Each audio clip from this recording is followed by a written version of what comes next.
Olá, pessoal. Bom dia, boa tarde ou boa noite. Vamos então à nossa segunda aula da disciplina de cálculo numérico. Hoje eu vou falar um pouquinho sobre erros, né? A gente viu na última aula algumas formas de representação numéricas, né? Formas de conversão numérica e a gente vai ver que existem erros associados ao que a gente viu na última aula, né? Então, assim, problemas modelados através de um modelo matemático, eles vão apresentar erros, né? Mesmo modelo exato, mesmo modelo exato, o resultado pode vir com erros associados. Do que? Pelo fato de estar envolvendo um número muito grande de operações elementares, né? Adição, divisão, multiplicação, né? Ah, por serem estas processadas por equipamento com capacidade limitada, né? A gente viu no sistema de ponto flutuante que o computador ele tem uma capacidade que ele consegue armazenar de números ali, né? Mas que isso ele não armazena. Então, a gente pode ter erros associados com isso. Se optarmos pela resolução através de um método numérico, daí a gente vai ter outros erros, né? Erros provenientes do fato de utilizar um algoritmo aproximado.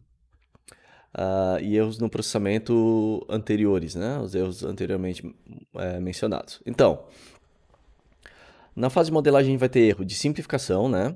Então a gente trabalha com engenharia e sabe que a gente não vai pegar nenhum problema inteiro e modelar ele com todas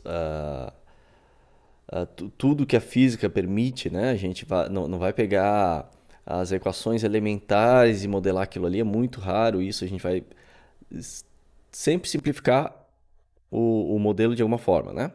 Então é regime permanente, considera o isolamento ideal, considera, né, várias coisas. Então a gente vai simplificar essas considerações que a gente vê ao longo da física, né? Na física da engenharia, muitas vezes necessárias para que o fenômeno da natureza possa ser representado por um modelo matemático e tenha condições de ser tratado com ferramentas matemáticas disponíveis. Então a gente também sempre vai considerar condições de contorno, né? Essas condições, às vezes a gente considera elas homogêneas. Tudo isso são simplificações que a gente vai fazer, né? Então, por exemplo, né? Aqui, eu estou usando um software de fluidos computacional. Eu vou considerar algum modelo de turbulência, né, algum modelo estatístico de turbulência. Vou considerar que a superfície do carro modelado é rígida, né, não vai se deformar com a pressão. A mecânica dos fluidos, né, por exemplo, no meu doutorado eu trabalhei com um escoamento em um tubo, transferência de calor no escoamento em um tubo num concentrador solar. A radiação pegava mais na parte de baixo. Uma simplificação é considerar a radiação homogênea ao longo do tubo, né? Usar um modelo unidimensional, 1D, para calcular aqui perda de carga e transferência de calor. Eu não preciso saber exatamente o perfil de velocidade aqui dentro. Esses modelos 1D, muitas vezes eles trabalham já levando em consideração que eu vou ter um perfil de velocidades, né, aqui dentro. Então, tudo isso são simplificações que a gente vai levar junto para conseguir modelar esse sistema. No final, eu posso ter um erro pequeno, né? Um erro razoável ali dentro do que eu quero, especialmente quando eu trabalho com parte experimental, que daí os erros de medição também vão ter uma ordem de grandeza ali. E às vezes o erro que eu obtenho no modelo está dentro dessa ordem de grandeza aí dos erros de medição. Então tá ok, né? Mas tem que levar em consideração que a gente vai ter erros na fase de modelagem. Eu tenho erros na fase de resolução daí, que são erros provenientes de utilizar um equipamento como, por exemplo, o computador para fazer essas contas, né? Então, o computador ele vai ter uma capacidade limitada e com isso de processamento e de armazenamento, com isso eu vou acarretar erros, né?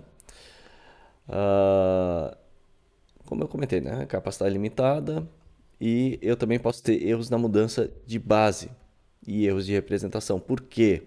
Como a gente viu na primeira aula, eu vou introduzir no computador valores no sistema decimal e o meu computador ele vai interpretar no binário. Então eu tenho erros associados com isso, né? Porque a maioria dos computadores vai utilizar o sistema binário, né? Então, quando os dados numéricos presentes nos modelos matemáticos são lidos, eles são transformados para uma outra base de representação. E isso vai acarretar em erros, essa transformação, né? Então vamos ver como é que a gente viu na última aula. A gente fez aquele sistema, as conversões de base, né? Então, a gente viu na última aula representações exatas. Tranquilo, representação exata. Eu quis passar ali do decimal para o binário de forma exata. Vamos ver então agora um erro, um exemplo onde eu tenho erro na representação de 0,2 na minha base decimal, esse 2 ficou horrível, e eu quero passar para a base binária. Como é que vai ficar isso aqui, hein, gente?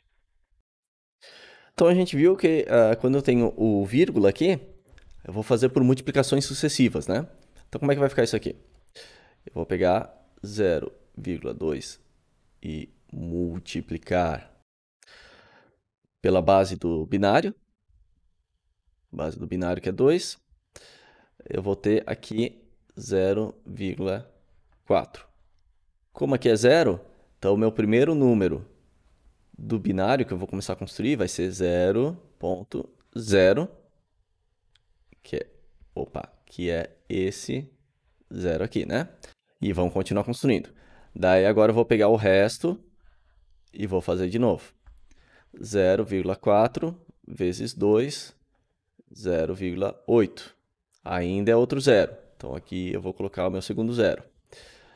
E eu vou pegar agora o 0,8 e vou fazer de novo. 0,8 vezes 2 igual a 1,6. Então, o terceiro número agora é o 1, né? Porque eu tenho o 1 aqui. E eu vou pegar daí o meu 6 e vou trabalhar de novo com ele. 0,6 vezes 2 igual a 1,2. Vou colocar outro 1 aqui. E vou pegar esse 2, 0,2 e trabalhar aqui de novo. 0,2 vezes 2. Opa, o que eu tenho aqui? Eu tenho o começo de tudo, né? Então, eu vou ter daí 0011 e vai repetir 0011. E vai repetir 0011. E vai repetir assim eternamente, porque é uma dízima periódica, né? Então, eu tenho uma dízima periódica aqui e ela vai ter um erro quando eu for representar, porque na base binária eu teria que ter um número infinito de caracteres para conseguir representar esse meu 0,2. Então, ele não possui representação exata. Ok? O que não possui? O meu 0,2, né? Ou 0, vamos botar o ponto 2 aqui na decimal, não possui representação exata. Então, ele possui erro associado à mudança de base, ok? Um exemplo bem simples, né? Espero que tenha ficado claro. Para ficar bem claro aqui como é que eu faço isso aqui, eu vou colocar aqui, ó, esse meu primeiro zero é esse aqui, primeiro zero. Segundo zero, segundo zero. O terceiro, que é o 1, vai ser esse aqui. O quarto, que é esse 1 aqui, vai ser esse aqui. Daí o quinto vai ser aqui, vai continuar nessa dízima, ok? Para ficar bem claro como é que faz essa mudança de base, caso não tenha ficado na última aula ainda, ok? Vamos lá. Basicamente, a memória de um equipamento, cada número é armazenado em uma posição que consiste em um sinal que identifica se o número é positivo ou negativo e um número fixo limitado de dígitos significativos. Isso foi o que a gente viu, né, do sistema de ponto flutuante, trabalha com isso, né? Tomando o exemplo da aula anterior. Então, qual é o exemplo da aula anterior? A gente tem um sistema de ponto flutuante que ele apresenta dentro do parênteses o quê? A base, o número de dígitos significativos, o expoente mínimo e o expoente máximo. Na aula anterior, a gente viu... Opa, deixa eu voltar aqui. O exemplo que a gente viu é o SPF, né, o sistema de ponto flutuante, onde a minha base era 3, o dígitos 2, o expoente menor menos 1 e o expoente maior 2. Ok? Então, esse é o meu exemplo. E a gente viu que a gente consegue criar essa quantidade de números, né? Eu consigo representar todos esses números. Eu consigo representar um nono, um terço, um, três, né? E assim por diante. A gente tem que os representáveis nesse sistema de ponto flutuante, eles vão pertencer a esse conjunto. Eu tenho um conjunto onde x, de x, né, onde eu tenho esse valor x, onde o x, né, ele pertence a... Opa, deixa eu apagar aqui.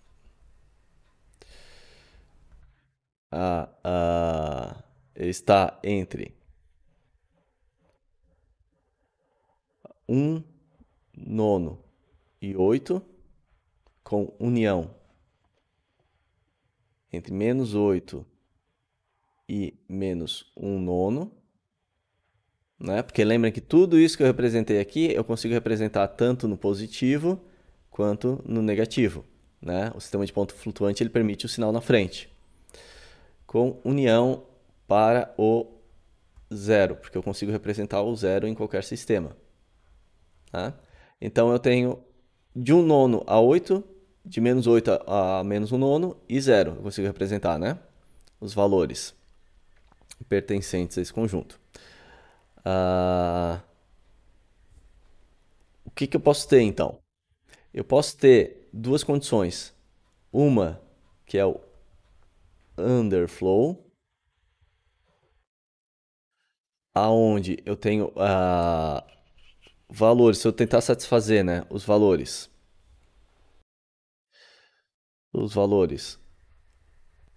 o under, ele está entre onde eu tenho x, pertence aqui entre menos 1 nono e 0, com união entre 0 e 1 nono, ok? Então, se eu tentar representar um valor desse, vai dar underflow, e eu tenho daí o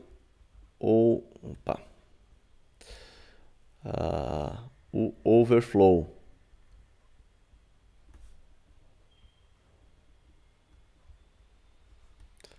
O overflow.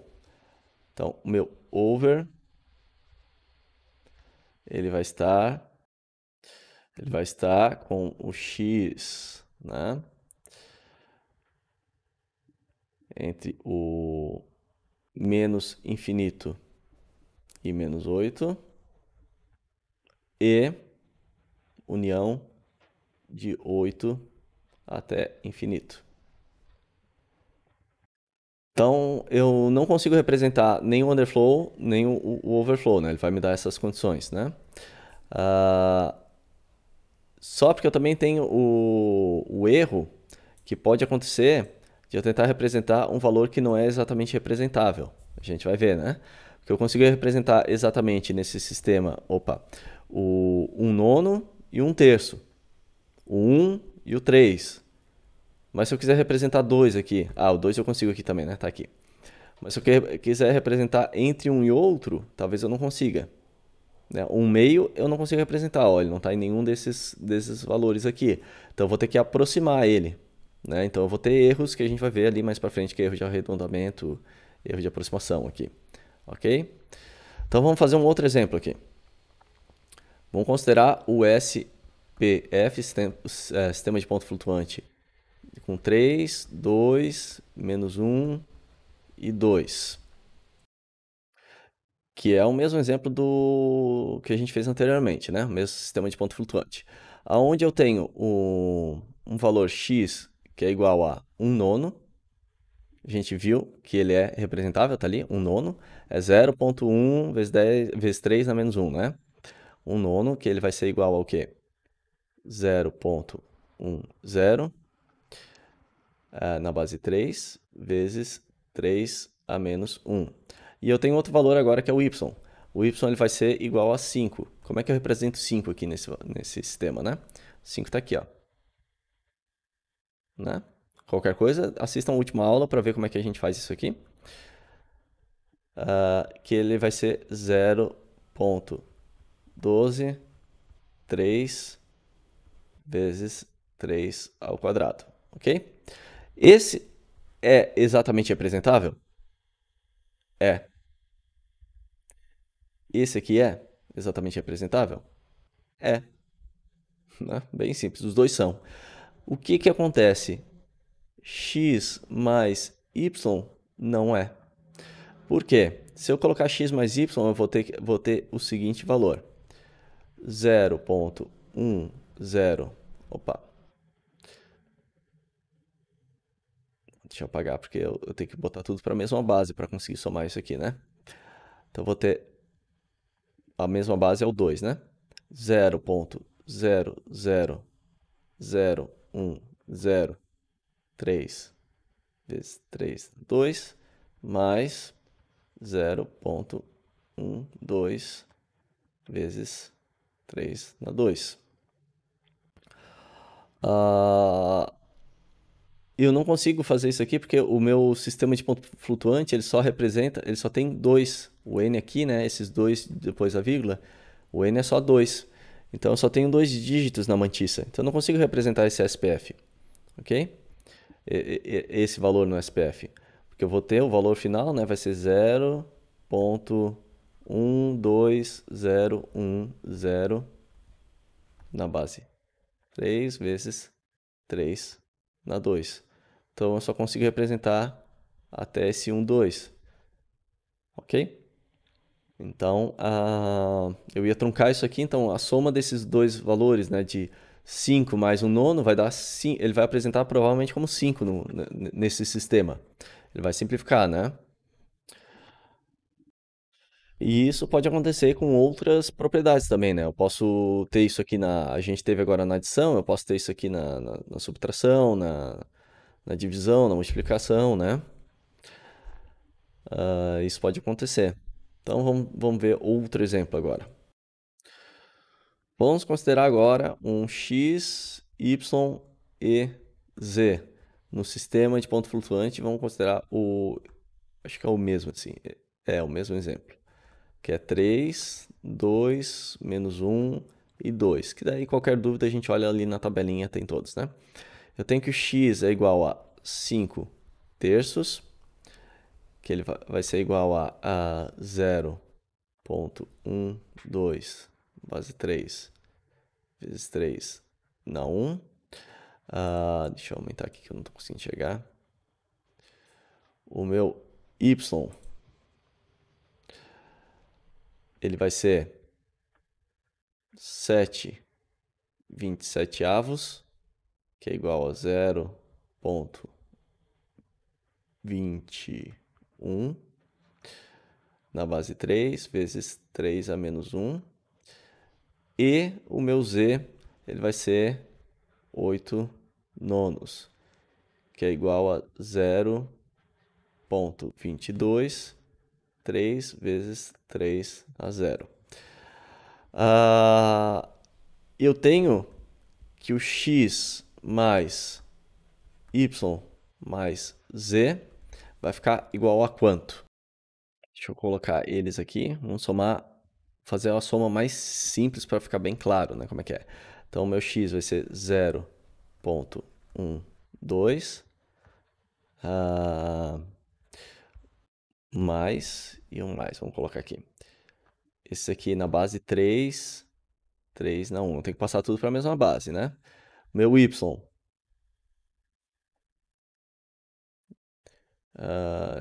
Vamos fazer primeiro o y mais z. Então, resolvendo primeiro o y mais z, né? Porque está entre parênteses. Y mais z primeiro. O que que eu vou ter? Eu vou ter que passar para a mesma base. Então, meu y vai ficar 0,021. Mais isso aqui tudo na base 3 menos 1, né? Base 3. Mais o meu z, que é 0,220. Vamos botar o zero aqui para ficar na mesma, né? Na 3 vezes 3 na... Opa, aqui não é menos 1, aqui é 0, né? Porque eu passei para a mesma base para somar os dois. Na base 0, ok? Então, vamos fazer essa soma. O que vai acontecer? O 1 vai vir para cá, né? Somei 1 mais 0, 1. 2 mais 2 não é 4 aqui, né? Porque a minha base só representa 0, 1 ou 2. Eu estou na base 3. Então, eu tenho 2 aqui. Eu somei 1 nesse 2, ele vai virar 0 e vai jogar 1 para frente. Né? Seria como se eu tivesse o 9 e somei 1, o 10. Né? O que acontece? Eu tenho 9 mais 1 aqui, aqui vai virar 0 e o meu 1 vai aqui para frente, né? Vou ter 10. Agora eu estou fazendo isso com a minha base 3. Então, deixa eu até botar outra caneta aqui, outra cor. O que vai acontecer? Eu vou ter 2 mais o 2 aqui. O que vai acontecer? Esse 2 ele vai somar 1. Isso aqui não consegue virar 3, ele vira 0 e joga 1 para frente. Então, eu vou jogar 1 para frente. Mas eu ainda tenho 1 desse 2 aqui para somar. Então, vou ter isso aqui, 11, né? Ok? Aqui em diria 2 mais 2 igual a 11. Por quê? Eu somei 1, ele não consegue chegar no 3, então ele vai virar 1, 0. Né? Que é o número imediatamente acima dele. E daí eu somo um outro 1. Então eu vou ter 11 aparecendo aqui. 11, o que ele vai me dar? Deixa eu colocar aqui. Eu vou ter aqui no final 1, né? Porque somou 1, ficou 0, somou mais 1, né? Eu tenho 2 ali para somar. Somou 1, o meu 2 de baixo virou 0. Somou mais 1, ele virou 1. E foi 1 para frente. 1 para frente, beleza. Só porque aqui eu tenho 2 aqui na frente. Então, se eu tenho 2 mais 1, deixa eu até botar aqui também para ficar bem claro. 2 mais 1, isso aqui tudo na base 3, né? Eu vou ter 10, né? Na base 3. Vai 1 para frente. O que isso significa para mim? Que eu vou ter um 0 aqui e um 1 aqui. Eu posso botar o ponto aqui? Não.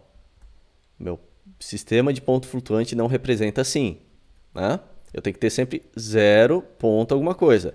Então, 0 ponto. Isso significa que eu cresci vezes 3, vamos colocar aqui 0, e eu cresci mais 1 aqui, por causa desse 1 que apareceu na frente, né? Deixa eu deixar bem claro. Esse 1 veio aqui para frente, daí eu adicionei mais 1 aqui. Né? Assistam bem com calma isso aqui para entender o que está acontecendo, tá, gente? Mas o que aconteceu é, eu peguei quando eu consigo representar 0, 1, 2. Então, se eu tenho 0, eu ponho mais 1, ele vira 1. Se eu tenho 1, ponho mais 1, ele vira 2. Se eu tenho 2, ponho mais 1, ele vai virar 10. 1, 0. Ok? Então, é isso que está acontecendo. Vamos continuar esse exemplo aqui. Então, eu tenho x mais y mais z, né? O y mais z eu represento como? Eu não consigo representar tudo isso, porque eu só tenho 2 números na mantissa para armazenar.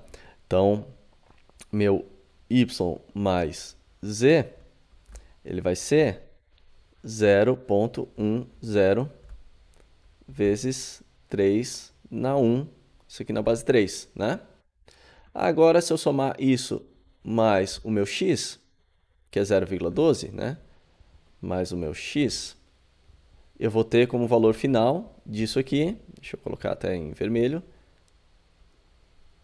0, ponto, né? Vamos botar o ponto quando está aqui dentro, para se acostumar, depois no MATLAB, no Octave de usar o ponto ali. 0,10 mais 0,12, né? Então vai ficar 0,22 a base 3 vezes 3 na 1, porque agora eles estão na mesma base, né? 3 na 1, 3 na 1. Então a mesma base é só somar, né? Por quê? Porque esse x mais y ficou sendo 0,10 vezes 3 na 1. E o meu x é o 0,12 base 3 vezes 3 na 1. Então, eu estou somando esses dois, cheguei nesse resultado. Perfeito? Vamos fazer agora um outro exemplo aqui,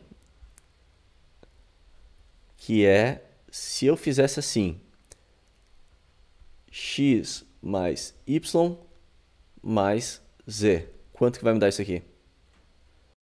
Se eu estou trabalhando tudo na base decimal, né, e no caderno, e são valores pequenos, é a mesma coisa, né? Mas no computador não. Por quê? Nesse caso, usando essa mantissa, né? Esse sistema de ponto flutuante específico. Por quê? Por causa do número limitado da mantissa. Então, como é que vai ficar isso aqui? X mais y.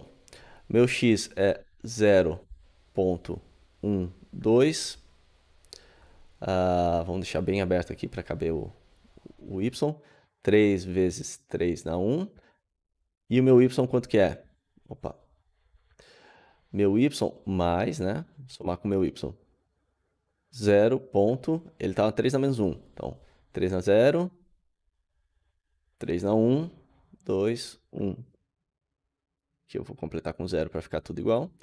3 vezes 3 na 1. Eu passei da base de menos 1 para 1, né? Jogando, deixa eu botar em outra cor. Jogando para cá o meu valor, ok? Bem tranquilo isso, né? Daí eu vou ter como somatório 0,1221 a base 3 vezes 3 na 1. Qual o problema disso aqui? A minha mantissa é 2, então eu só posso armazenar 2 números aqui. Então, o meu valor de x mais y vai ser, na verdade, 0,12 base 3 vezes 3 na 1. Que é a mesma coisa que o x, né? Eu só armazeno até aqui. Daqui para cá, eu perdi essa informação, por causa do número limitado de dígitos na minha mantissa. Ok? Agora, vamos somar com um z. Como é que vai ficar isso aqui? O z, deixa eu até deixar em vermelho, porque vai... Ah, não, o z está em outra base. Vamos fazer, então, a soma total. Então, o meu x mais y ficou sendo 0,12 na base 3 vezes 3 na 1. E o meu z vai ser 0,022,3 na base. Agora eu passei para a base 1, né? O que isso vai acontecer? Vamos somar.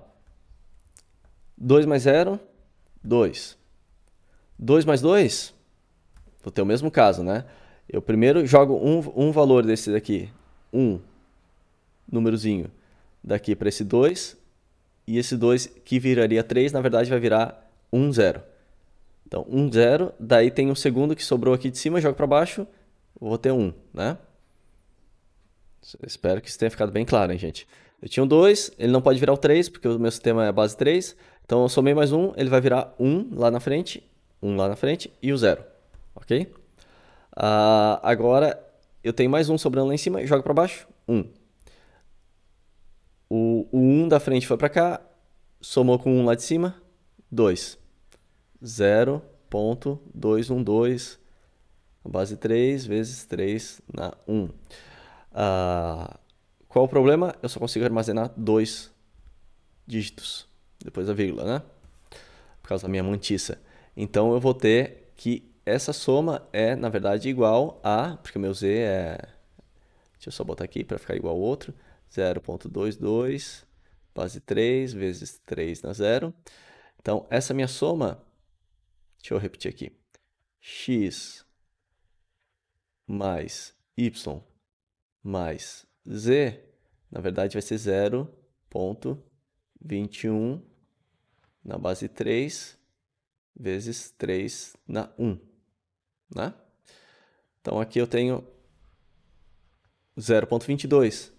Vejam, ficou diferente de somar x mais, entre parênteses, x mais y, fecha parênteses, ou, abre parênteses, x mais y, fecha parênteses, mais z. Fica diferente, né? Eu tenho essa diferença. E esse é um dos erros que eu posso ter associado, né? Claro, eu estou trabalhando com uma mantissa bem limitado, um sistema de ponto flutuante bem limitado, mas isso é para exemplificar que em cálculos mais complexos, mesmo um sistema de ponto flutuante mais abrangente, né, ele pode ter erro associado através desse mecanismo, né? Só para deixar bem claro qual é o mecanismo que eu estou mostrando. Eu vou ter, daí, eu posso ter erros de arredondamento, né? Ele não processa underflow e overflow. Isso a gente viu que ele não processa, né? Ele vai dar esse erro. Ele vai falar ou o erro de underflow ou o erro de overflow. Mas, às vezes, o valor não vai ser exatamente representável no meu sistema de ponto flutuante. Então, eu vou usar um valor na forma aproximada, né? Então, esse é meu NRA. Então, eu tenho que essa aproximação vai ser caracterizada como arredondamento do número real NR. Então, o número real vai virar número real aproximado. Ok? Vamos ver. Aqui é a definição de arredondamento, né? Dizemos que o número na base decimal NR foi arredondado na posição R, na posição K, quer dizer, se todos os dígitos de ordem maior que K, né, ou depois do K, então arredondei ali duas casas depois da vírgula, depois ali maior que o K, meu K seria o 2. Segundo esse critério, se o dígito da ordem K é acrescido em uma unidade, maior do que a metade da base, então vamos dizer que 2,26. O 6 ali é maior do que a metade da base. A base é 5, né? A base é 10, a metade da base é 5. Então, o 6 é mais da metade. Eu acrescento mais 1 no K, né? Então, na verdade, é mais fácil falar assim, né? Eu tenho aqui, por exemplo, 2,56 e eu quero arredondar aqui no 5. Se o dígito da ordem K é acrescido de uma unidade, eu acrescento, né, na ordem K, se eu quero usar o K igual a 1, que daí eu arredondo aqui na primeira, se o K mais 1, que é o 6, for maior que a metade. Então, 2,56 eu vou deixar 2,6, vou aproximar assim, né? Se ele é exatamente a metade da base e o dígito da ordem é par, então o número NR é representado com K dígitos, e se ele for ímpar, então é acrescido de uma unidade. Ok? Então, por exemplo, né, vamos usar nesse mesmo exemplo, se fosse 2,55, esse aqui ele é exatamente a metade, isso aqui é ímpar, então eu vou ter 2,6 aproximado. Se for 2,45, então eu vou ter 2,4, né? Porque aqui é par. Ok? E eu tenho o arredondamento por truncamento, né? Por corte. Daí esse é o mais simples de fazer. Eu tenho, por exemplo, 2,5789, né? E eu quero cortar aqui. Eu corto e ignoro tudo que tem para cá. Esse é o truncamento. Eu cortei onde eu quero e ignoro o resto.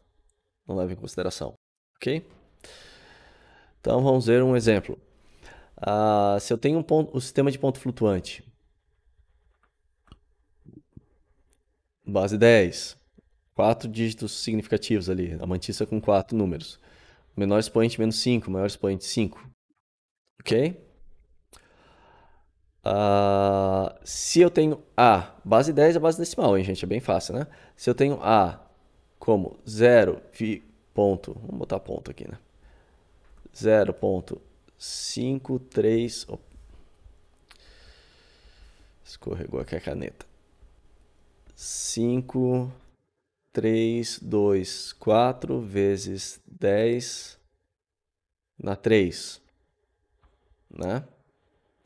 Eu poderia fechar aqui e colocar um 10 aqui embaixo para dizer que isso aqui é tudo na base decimal, né? E meu B ele é igual a 0,4212 decimal vezes 10 a menos 2. Se eu fizer a seguinte operação, A vezes B. Eu vou colocar só o resultado, daí vocês fazem isso, tá, gente? Para não estender muito a aula, né? Façam para conferir. Eu vou ter que A vezes B é igual a 0.2242688 vezes 10 dá 1. Qual o problema? Eu só tenho 4 dígitos na mantícia que eu posso manter, né? Então, o valor arredondado disso aqui vai ficar como? A vezes B igual a 0.2242 vezes 10 na 1. Ok? Então, aqui eu tenho um exemplo desse arredondamento, né? Que é bem parecido com os que a gente viu antes, né, gente? O exemplo. Vamos pegar o caso B, um outro caso. Se eu tenho o mesmo número A, vou colocar A igual a 0.5324 vezes 10 na 3, e eu tenho ponto B, um valor B, que é 0.1237 vezes 10 na 2, A mais B vai ficar A mais B vai ficar igual a 0.54477 vezes 10 na 3. Eu não consigo representar isso aqui, né? Então ele vai ser armazenado. Ele vai ser arredondado, né? E armazenado só esses valores aqui. Só porque aqui eu tenho 7, então eu consigo adicionar mais um ali, né? Aqui eu tinha 4, menor que a metade, então não adicionou nada, eu só cortei fora. Então, esse meu A mais B igual a 0, deixa eu deixar bem assim, bem claro, 0.5448 vezes 10 na 3, ok? É bem simples, só seguir aquela regra lá de aproximação, né? De arredondamento. Nós definimos como erro absoluto, pessoal, a gente viu que tem vários erros, né? O erro absoluto, ele vai ser igual a o valor A exato menos A aproximado. Qual é o problema? A gente vai ver exemplos disso, né? Mas o problema é que, geralmente, o valor exato não é disponível. Eu não sei qual é o valor exato, né? Que tem que ser. Então, essa definição fica um pouco sem sentido. Então, a gente trabalha de forma a limitar um erro superior. Então, a gente vai limitar ele da seguinte forma. O A exato menos A aproximado menor ou igual a esse erro aqui, esse valor, onde isso aqui é um limite conhecido, né? Limite conhecido. Limite que eu vou colocar. Então, essa desigualdade ela pode ser representada assim. Eu tenho menos esse erro, o A exato, menos A aproximado. Ok?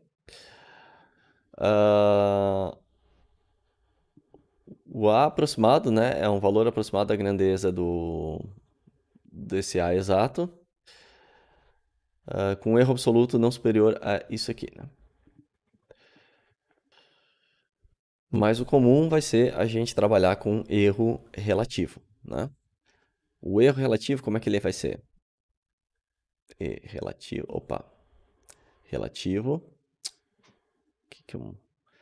ok? Ele vai ser igual a erro sobre A exato.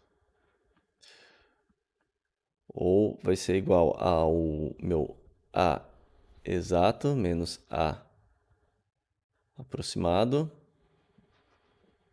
dividido por A exato.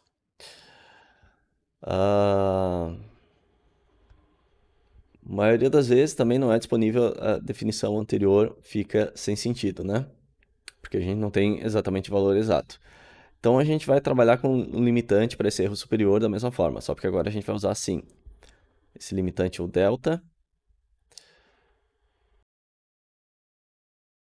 sobre A aproximado. Percebam, né, que agora eu já não tenho, fazendo isso, eu não tenho o valor exato aqui, porque o valor exato geralmente é uma coisa que eu não sei. Então eu não tenho nessa equação o valor exato, né?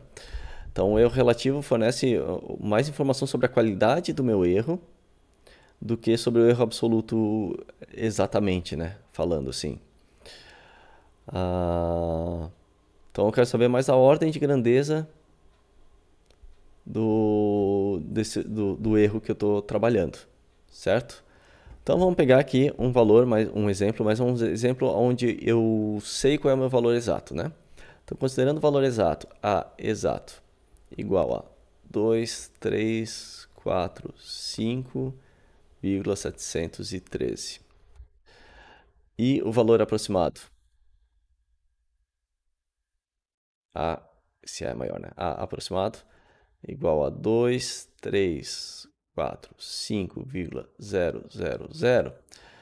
Eu vou ter, nesse caso, que o meu erro absoluto, como é que ele é? Calculem depois, né? 0,713. Esse negócio de vírgula e ponta tá confundindo um pouquinho, mas é porque depois no software a gente vai usar mais ponto. Mas aqui eu estou colocando a mesma coisa, tá, gente? É como eu uso na aula. Erro relativo vai ser igual a 0,00030.396. Ok? Então eu tenho um valor de erro absoluto, mas muitas vezes o mais interessante é saber qual é o erro relativo, né? Então o erro relativo aqui seria 0,03%, né? Do valor total.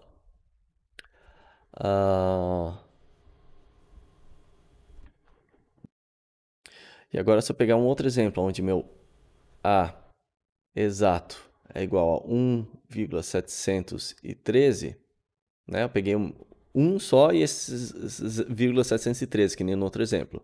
E meu A aproximado é igual a 1,000. Mesma coisa que o outro, só porque eu tirei 2.344 da equação, né?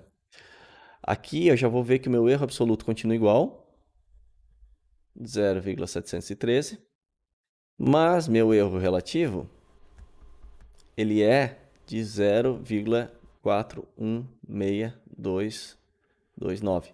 Então, nesse meu primeiro exemplo, meu relativo é de 0,03%.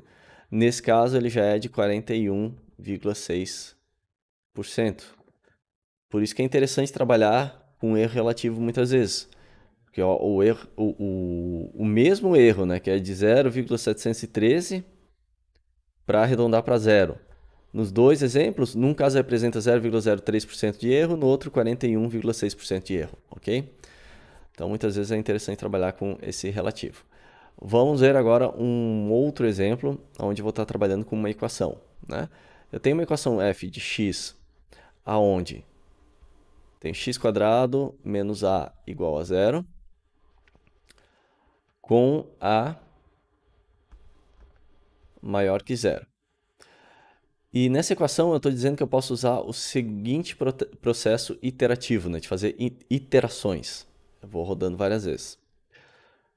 X de n mais 1 igual a 1 meio de x de n mais a x de n, aonde o meu n vai ser igual a 0,1, 2, 3 pontinhos, né? O que eu estou fazendo aqui, né? Eu estou fazendo interações. Ele vai pegar sempre o valor do x da iteração anterior e jogar para achar o valor do x da interação atual ou posterior, né, no caso. Então eu dou um valor de x0, que seria o meu n igual a 0. Então x0 vai aparecer aqui em cima e aqui embaixo, né? E o meu n mais 1 vai ser o x1. Então eu vou calcular o x1. X da interação 1, usando o 0, né? E eu vou fazendo isso até convergir. Então, considerando que eu quero achar aqui o meu f de x igual a zero. Eu quero achar a raiz disso aqui, dessa equação, né? Eu vou fazendo essa iteração e eu posso colocar dois limites de convergência. Eu posso dizer que se meu x do n mais 1 menos o x da iteração n for menor ou igual a esse meu limitante, eu estou atrelando isso ao meu erro absoluto. Eu falo que eu tenho um erro absoluto que eu acho tolerável, né? E se a diferença entre as interações for menor que esse erro absoluto, então tá ok. Então, eu posso ver de forma absoluta ali que ele chegou no que eu quero, né? Então, nós podemos concluir que o xn mais 1 vai ser a raiz da minha equação. Isso aqui vai ser a raiz com tolerância desse meu epsilon aqui, né? Meu ezinho. Aqui vai ser a minha tolerância. Ok? E se eu quero usar o erro absoluto, então eu coloco C x de n mais 1 menos x de n dividido por x de n mais 1 for menor ou igual a essa minha outra tolerância, eu concluo que x de n mais 1 vai ser a raiz quando atingir essa condição. Senão eu continuo fazendo iterações. Então a gente vai ver bastante isso, gente. A gente vai ver bastante coisas onde eu coloco um limitante das minhas iterações e eu mando rodar o programa. Então ele vai rodar até chegar nessa condição, condição limite, né? Que eu coloquei. Erros de truncamento. Quando eu represento uma função através de uma série infinita, por limitação do sistema de armazenamento, eu vou representar ela apenas de forma finita, né? O que eu tenho de exemplo nisso aqui? Série de Taylor, né? Eu vou representar uma função f de x usando a série de Taylor. Nas vizinhanças do ponto x, né? Do ponto x médio. Então, como é que eu vou considerar isso aqui? F de x igual a f desse meu x médio mais f' aqui, né? Ou 1 de x médio, x menos esse valor do x ali, né? Mais duas linhas, né? F2 ou duas linhas. E eu vou fazendo isso infinitamente, né? Isso aqui seria minha série de Taylor.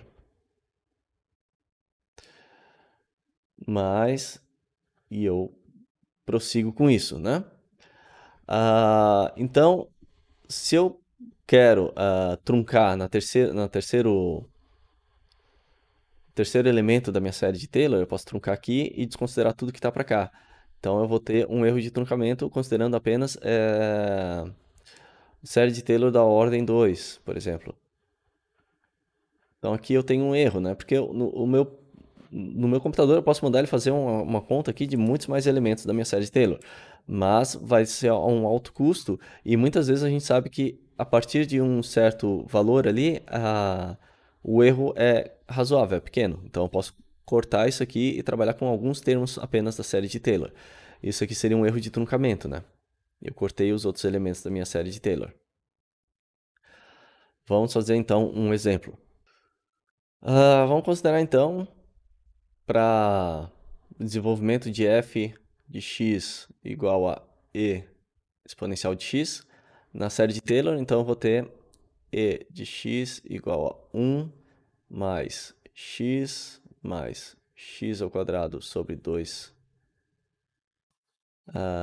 mais x ao cubo sobre 3, né? Mas eu vou fazendo isso até chegar num x na n sobre n.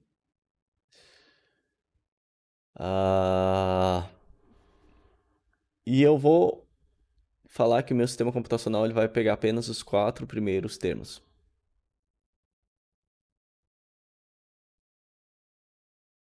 Ok? 4 primeiros termos. Aqui é a fatorial, né? Tinha esquecido o nome da exclamação aqui.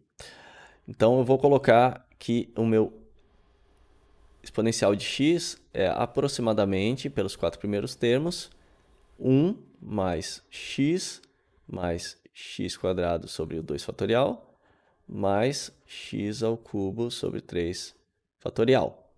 Ok? Então, nós desprezamos todos os termos de potência maior que 4 e truncamos a série no termo de potência na ordem 3, né? Então, truncamos na ordem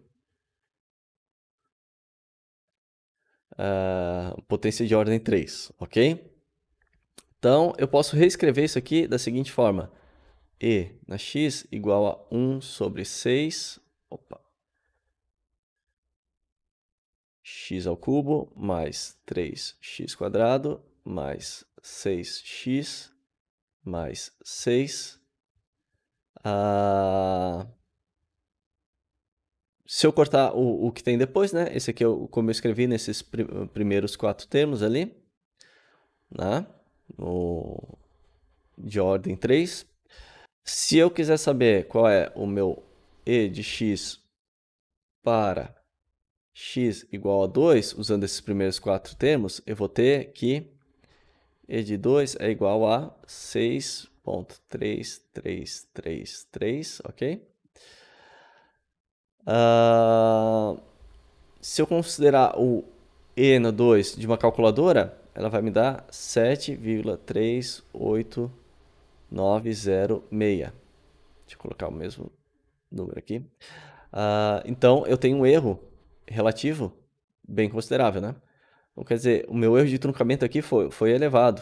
Então, eu deveria ter elevado mais alguns termos da série de Taylor antes de truncar, ok? Então, tem que tomar cuidado, né? Tem que tomar cuidado quando eu fizer esse truncamento. Muitas vezes eu posso. Para engenharia a gente vê em vários casos, mas daí tem que procurar uma justificativa, um embasamento na literatura, né? De que termos acima de ordem tal, eles podem ser desconsiderados, né? E em relação à propagação de erro, como eu tenho muitas operações num processo iterativo ali, né? Geralmente em um modelo que eu vou usar, na maioria das vezes o erro de uma dessas iterações, uma dessas contas separado, não é muito grande. Mas eu tenho que ver se o erro associado de todas as contas, de todas as iterações, vai ser significativo ou não. Então eu posso ter um erro ilimitado, que daí a minha sequência é instável e eu não vou obter o resultado que eu quero. Muitas vezes nem converge, né? Daí, porque o meu fator de convergência é um erro relativo ao absoluto menor que um valor x, então ele nunca vai convergir, ele vai ficar rodando aquele software e ele não vai parar, né? Seria como jogar no MATLAB, ele vai, ou no Octave que a gente vai ver, ele vai ficar rodando, vai ficar rodando, vai ficar rodando e não vai parar. Daí tu vai ter que dar mandar parar manualmente. Ou um erro limitado, daí eu tenho uma sequência estável. Eu vou convergir para um erro pequeno ali que eu quero e ele vai parar, né? Então aqui eu tenho, no caso ilimitado, o meu erro ele vai sempre crescer. E no limitado, ele vai ser limitado por um valor, né?